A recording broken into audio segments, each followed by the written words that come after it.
Halo teman-teman, jumpa lagi dengan channel Ngorek, ngobrolin semua tentang forex. Sebelum kita lanjutkan, jangan lupa teman-teman untuk subscribe channel ini terlebih dahulu, like, dan juga nanti jangan lupa meninggalkan komen. Oke, kita lanjutkan ke videonya. Halo, selamat pagi semua teman-teman. Hari Jumat, tanggal 21 Mei 2021 jam 7.29 waktu Indonesia bagian Barat.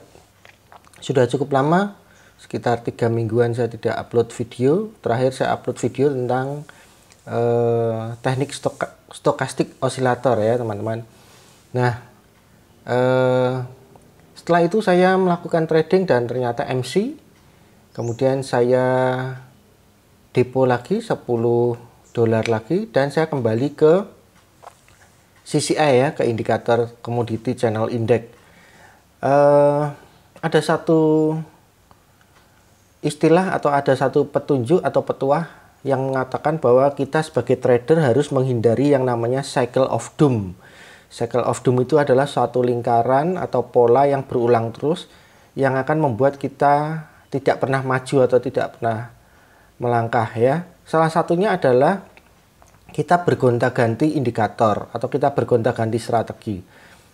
Yang disarankan adalah satu strategi saja, kemudian difokusin, kemudian dipelajari, satu strategi dimaksimalkan, dan setia atau konsisten dengan strategi itu.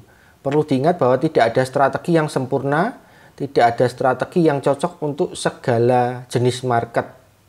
Jadi kita disarankan untuk setia dan konsisten dengan satu strategi.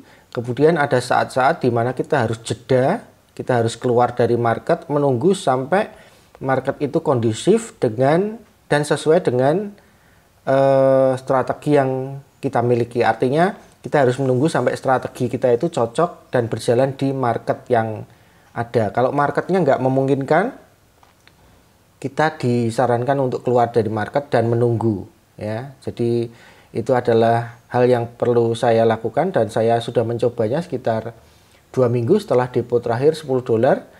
Ini sedang profit berjalan $1,29 ya. Jadi setelah saya depo, saya coba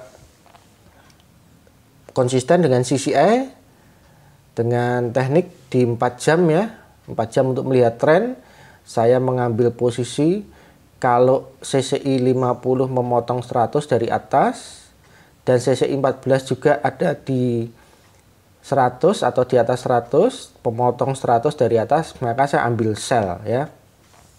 Saya tunggu terus sampai CCI 50 menyentuh 0 atau CCI 50 menyentuh angka minus 100 di bawah.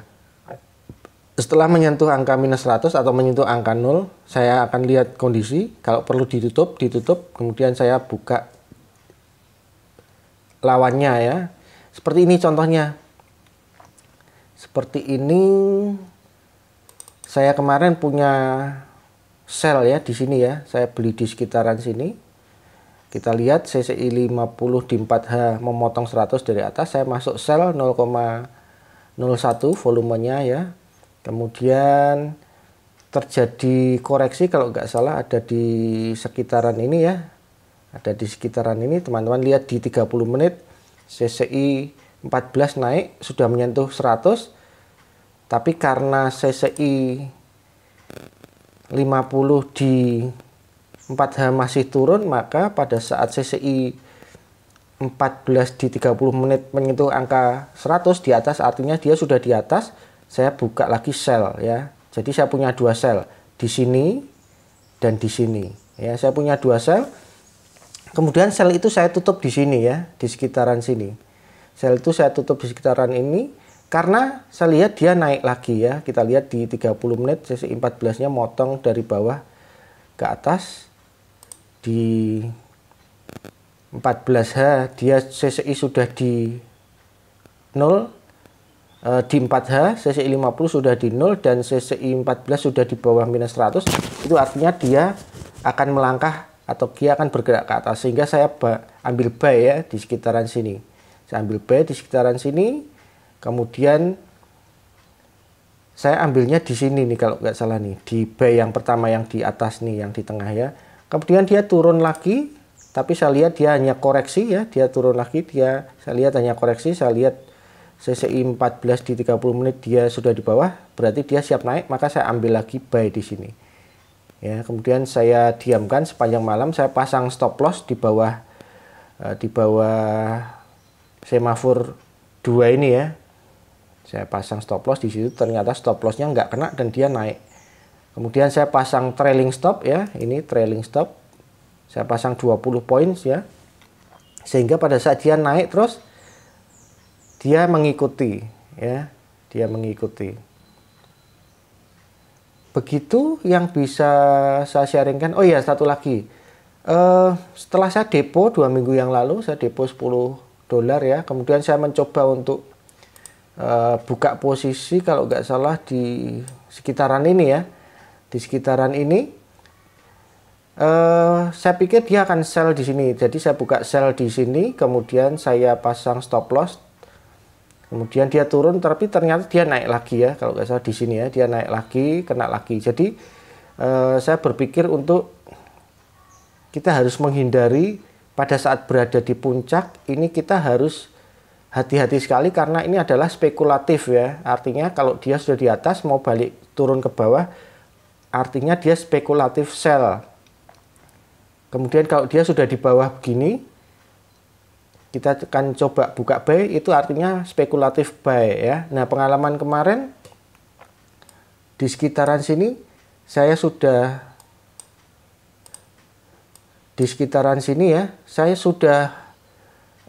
dari $10 sudah menjadi $11, artinya sudah profit 10% dengan volume 0,01. Ternyata dia naik turun terus ya di sini, dia naik turun terus. Jadi dia naik turun terus di sini dan stop loss saya berkali-kali kena ya. Jadi saya buka buy, buka sell, buka buy, buka sell. Di sini kena terus. Dari $10 menjadi $11, kemudian turun menjadi 9,5 ya. Karena itu saya buka posisi di sini, pasang stop lossnya kena sekitar 4 atau 5 kali, jadi rugi. Antara ruginya sekali rugi sekitar 0,2 ya, jadi terus sekitar 5 kalian rugi kena stop loss. Jadi pelajaran yang bisa saya ambil adalah pada saat dia berada di puncak ya, di puncak 4H ya, berada di puncak 4H begini, ini spekulatif sekali ya, perlu dipersiapkan volume yang terkontrol, atau kalau memang tidak mau rugi, kita jangan masuk market dulu. Setelah dia betul-betul menunjukkan pergerakan yang positif, artinya yang betul-betul serius pergerakannya, baru kita masuk ke market. Resikonya memang terlambat, tetapi itu lebih aman buat modal kita ya. Nah, sekarang posisi sudah profit, berjalan, masih berjalan. Saya punya 2 posisi, buy semua ya. Dia masih naik, saya pasang trailing stop 20 points ya. Dia masih bergerak terus, kemungkinan dia akan kurang lebih bergerak di atas di sini ya. Naik turun di sekitaran ini. Apakah dia akan lebih tinggi dari